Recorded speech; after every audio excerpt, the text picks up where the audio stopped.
Beloved mighty Astrea. All hail, I enfold you in the Elohimic light, the light of your cosmic reality, blazing forth its splendor into space. For space, as the dwelling place of God, ought to be hallowed by the radiance of the soul releasing the light of 10,000 suns into manifestation. I come to you this night in that refreshing radiance that is the light of your own soul. That is the solar light of the solar system, of all systems of worlds, of 10,000 suns, blazing forth reality into space, and saturating space with the fragrance of the Most High God. Like the formation of a lily, the trumpet of heaven pours forth her fragrance, and mankind, engulfed as they are in this fragrance, in the sense thereof, in the very drama of enfolding purity, are aware of the pristine state in all of its magnificence, are aware of the pristine state before it was sullied and contaminated in the consciousness of man, as it was envisioned in the beginning by God. This state of God purity, beloved hearts of light, has never been altered, but remains to the present the bastion of mankind's unfolding reality. When I come to you then this night, it is with the magnificent certitude that responses will arise in embodied mankind's hearts because we invoke it.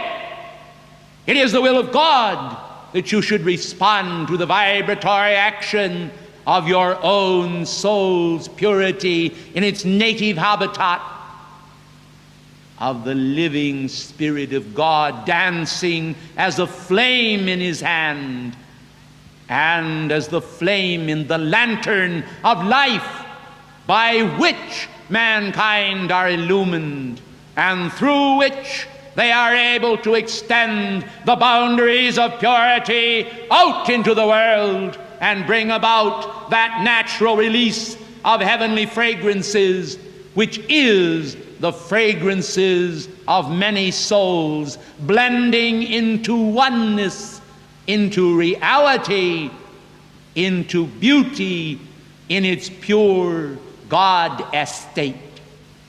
How very marvelous then, beloved children of mankind, is the life beautiful as it commences the unfoldment of the cadences of reality in the content of the mind and the sense of awareness that stands forth in the heart of man and speaks of the unspeakable word which it is not lawful for a man to utter. But I am an Elohim, and I come forth from the veil of cosmic purity to speak of that which one day shall be a magnificent reality for you as you hold yourselves to be an inviolate representative of the Holy Spirit, of the compassion of God for the universe and for yourselves. For all that is not light ought to be full of light. All that is the absence of light ought to receive light. All that is darkness ought to become light. And in the various shadings of light in manifestation, embodied humanity are able to exhibit that which they have never shown forth before, save at that supernal moment when first they danced with God in the ritual dance of creation, when the living electrons and atoms in the process of geometric formation were aware of the divine intent and started the outpicturization of that intent in the world of formation as holy manifestation. There is in the world today a multitude of actions, beloved hearts, that involve psychic phenomena and the function of mankind's human identity in its escape from the human state and the manifestation of human egoism. Quite frequently, individuals become identified with the psychic world. I want you to know this, and I want you to understand it, for the psychic world is not the spiritual world. The world of mankind's Maya, of mankind's illusion, and of the drama of illusion is not the bounty of the merciful spiritual realm, where each soul, bowing to the light of God in another, is able to hold the ritual of compassion for all and the beauty and bounty of that compassion as each soul steps forth through the power of its unfolding reality to greet all parts of life with faith and beauty and love, hopefully manifesting Christ awareness, the Christic consciousness, and the pure light of blazing reality.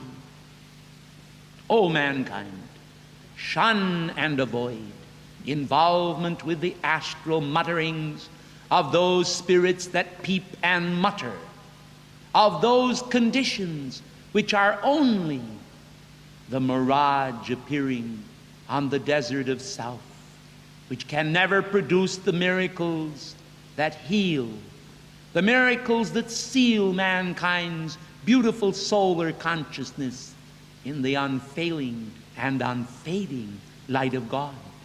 Do you see, beloved ones, that the avoidance of contact with the astral is one's assurance that he will keep the city of his consciousness free from the doldrums of human meanderings?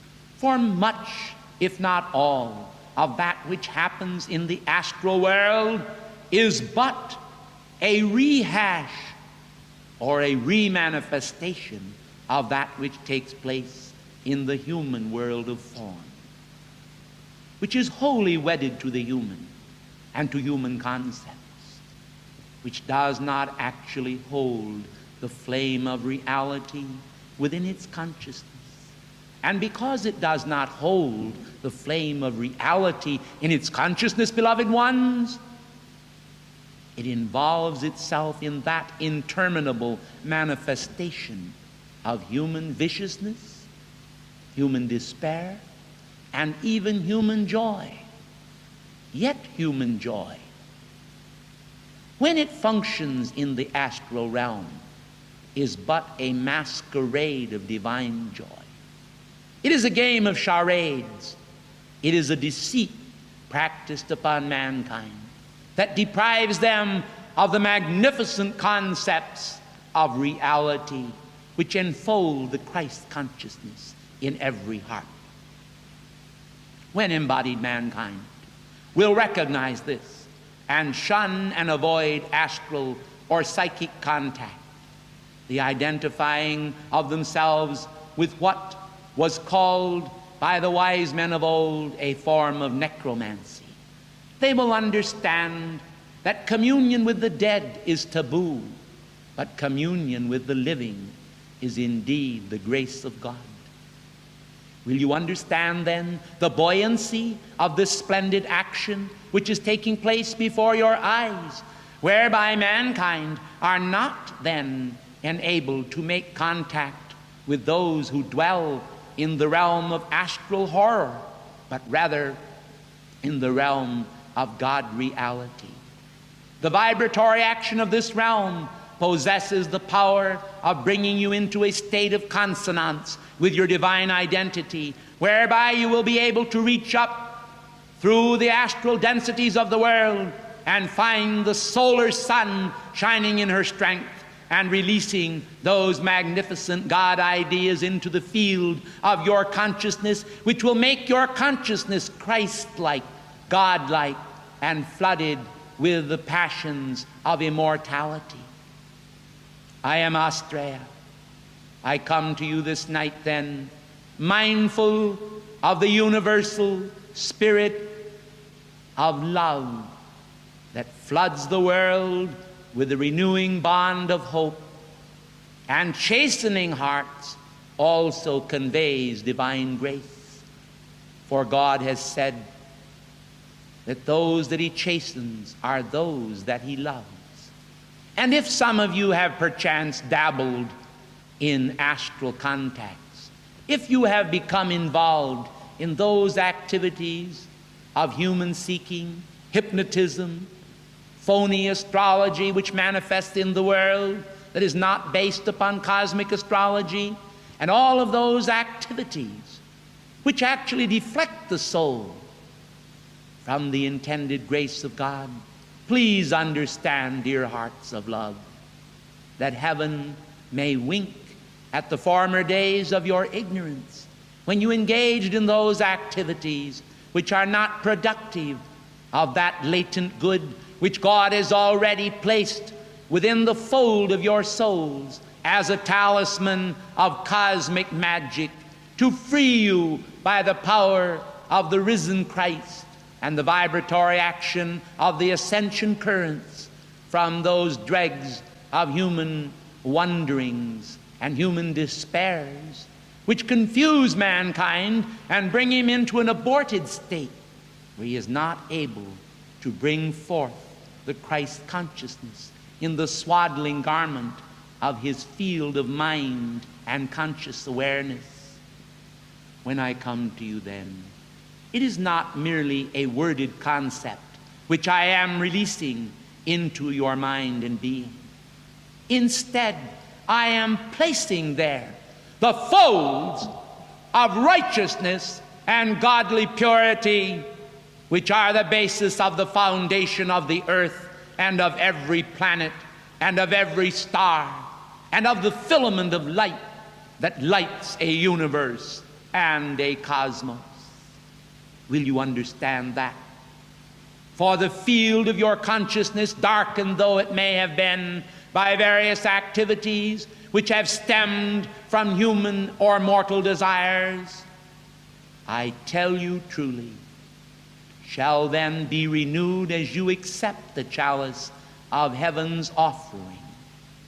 For heaven is not populated with just one identity, although there is but one spirit. The identities of heaven are manifold. For the Master has said, other sheep I have which are not of this fold. Them too I will bring with me.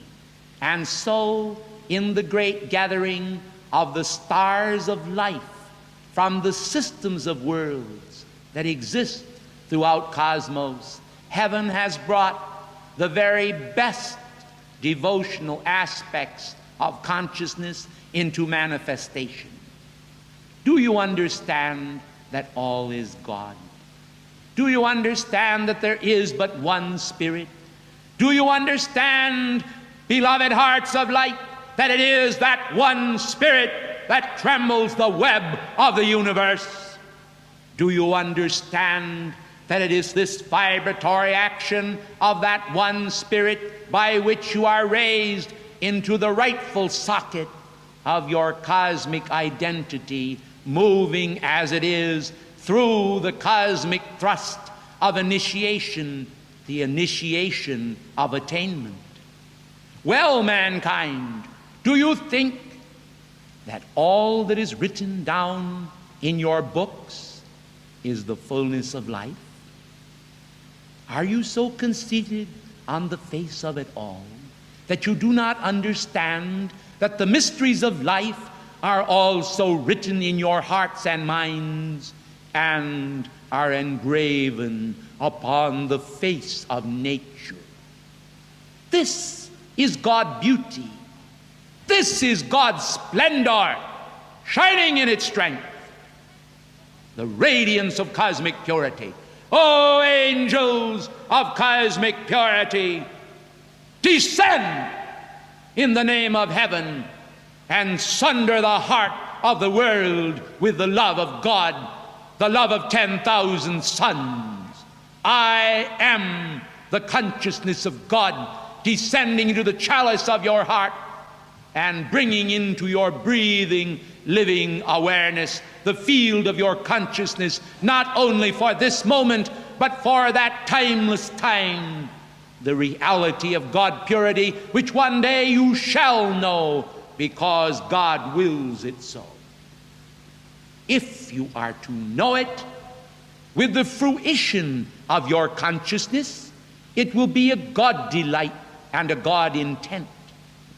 But if you refuse the opportunities that now face you, the opportunities that have always faced you, and you succeed in extinguishing the God flame within yourself, simply because you take delight in human perversity and sundry manifestations, extinguishing the flame of life in yourself by reason of your refusal to bow the knee to the only begotten of God, full of grace and truth, the only begotten Son consciousness, the awareness of the Logos, the awareness of the beginningness of God and the endingness thereof, which is the beginning and end of cycles and of all ages, which is the power of Alpha and Omega, which is the power of God unto salvation to all that believe.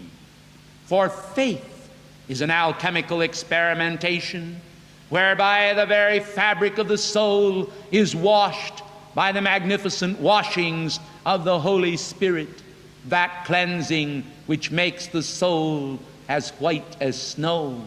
For reflected in the mirror of self is the transcendent and magnificational powers by which the soul of each individual comes at last to the point where it is able to accept the power of the Godhead in manifestation within the force field of the individual consciousness, within the force field of ideas conveyed from the lost word to that word that is found by the individual.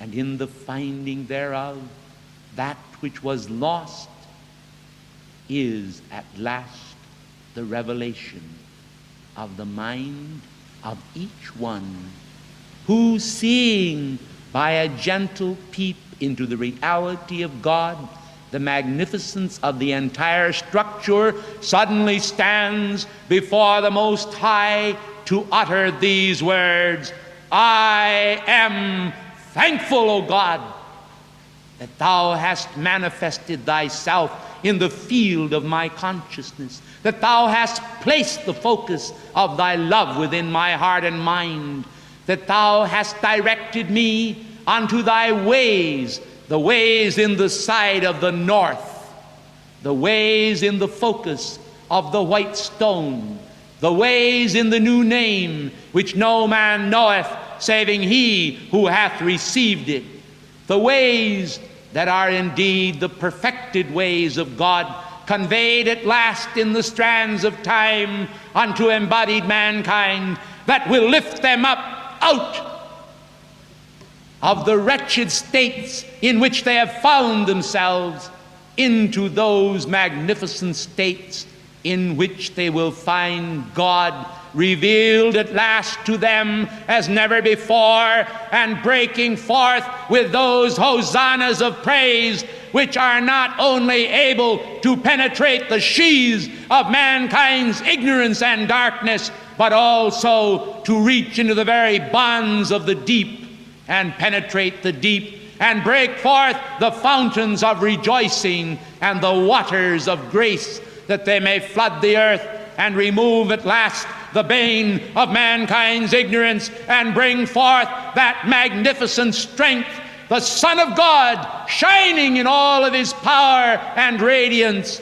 that at last the world, filled to the overflowing with the cup of the Christ consciousness, may indulge itself forever in the great labor of divine cleansing, whereby through the Spirit of God man is separated from all that is impure, all that is indecent, all that is improper, and reserved a chosen generation, a royal priesthood, wholly dedicated to the concepts of Melchizedek, priest of Salem, to the consciousness that is from the beginning and continues on unto the ending of cycles and the beginning of new cycles. For behold, the Lord speaks even through my heart to say, world without end, I am being immortal, deathless, and full of life. And behold, I will kill with death that which is death, and I will bring into manifestation only that which is life. And I will raise me up a people who shall understand the beauty of holiness and the raising of my name in the whole annals of the earth, until the earth, in the midst of its trembling and its understanding and the cup of my wrath, shall behold my love, facing mankind as never before in this age, and trembling the web of the universe, that I may bring forth a cup of renewal unto all generations, who shall call me blessed. Thus saith the Lord, lo, I am a flame called life. Lo, my spirit filleth all things and is everywhere. Lo, my spirit has spoken to all generations.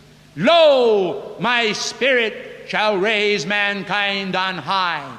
Lo, that which is lowly shall become that which is exalted.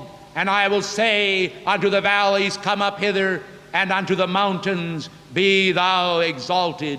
For all shall know me, from the least unto the greatest. And behold, I shall not be removed into a corner any longer, but I will shine forth as a song in the heart of the singer of songs, and as the music of the ages, that shall exalt all generations, until righteousness shall cover the earth as the sea. And behold, the dry land shall be covered with that righteousness, which shall cover mankind's barrenness, shall cover mankind's nakedness, and shall bring forth revelation as a spear to pierce the iniquity of mankind's consciousness, that has dared to consider itself full, when lo, it is empty and bereft of reason and strength, and shall come to naught, save I, the Lord, infuse the temple by my sudden return thereto. Lo, I come forth. Lo, I manifest. Lo, I am at hand. Lo, all life shall be raised. I am the Lord that covereth the earth with my glory, and behold, the glory of the Elohim stands forth. Lo, the glory of the Elohim stands forth. Lo, the glory of the Elohim stands forth as a shield, as the Urim and Thummim of reality, as the consecrated host, the sacred Eucharist, the one loaf of life, shall be broken for many. And behold, now the exalted power of purity. Purity is light, and light is hope, and hope is renewal. Let there come forth now an activity to the ages of cosmic purity. And let an ancient door in the temple of nations be opened. Ephrata, be opened. Let light stream forth upon the planet Earth. and let the universal plan be revealed to the heart of man. Behold, there is a point in the mind of God. Behold, it is a point called the side of the north. It is the side of righteousness, and the hidden peaks and the hidden valleys are therein revealed. And that which man does in secret shall be shouted from the housetops. Does it not say, O individual, that the Lord himself shall descend from heaven with a shout and with the voice of an archangel? I am the Elohim, Astrea. Lo, I am one of the 7 spirits that dance before God. I come to you then this night to evoke a preeminence in you that is the preeminence of cosmic purity. I tell you, when you receive this power within yourself and make it a consecrated part thereof, you will find at last that darkness will flee at your command. You will find when you call unto me and utter my name and understand that you are a part of the being of God, understanding that you are a part of the fiery nature of God. I am. When you understand that one fountain blazes forth over the whole earth and you are a part of that fountain, then the voice of many waters that covers the earth shall speak and call home those children of captivity, as well as those who say they are not bound but are truly free. And behold, all nations shall come to know that I am the Lord. The flame within you that speaks is the flame of cosmic purity without alloy. Lo, it does not have in it the content of any chemical element of human vibratory action, but only the pure God flame is there. I am Astrea. I am Astrea. I am Astrea. Lo, I have spoken. Lo, I have brought divine grace into your midst, the Spirit most holy that enfolds every part of life, that sunders the power of the psychic and the astral organizations of the world, speaks now in the heart of Africa. I command now in the name of the living God that all psychic activities of human witchcraft and all activities of human darkness and all activities of man's inhumanity to man, of the entanglement of mankind's human action, shall stop and cease forthwith. Let there never be any action from this point in time and space which shall bring harms to any. For great harms are ended by the power of God. Lo, the fiat goeth forth, the fiat of cosmic truth, saying to all powers of darkness, you have no power. Henceforth, you are stripped of all power, and the beginning of the freeing of a continent is at hand. For the Christ banner is raised as a banner of unity over the heart of a world, and the banner that is raised is the banner of cosmic legions. It is the power of the unfurling banner of the Lord. It is the power of the beginning of a new kingdom established and made without hands, but by the agency of the Spirit itself in its pure state. O mankind, accept and be free. O mankind, receive and perceive the redemption of universal love. O mankind, reckon with the balance of God. Many, many tekel a parson, thou art weighed in the balances and found wanting. Behold, the hand of God writeth upon the wall. Behold, the hand of Daniel stands forth in the last days. And behold, the freedom and liberation of the world shall begin even now. So be it in God's name, I am.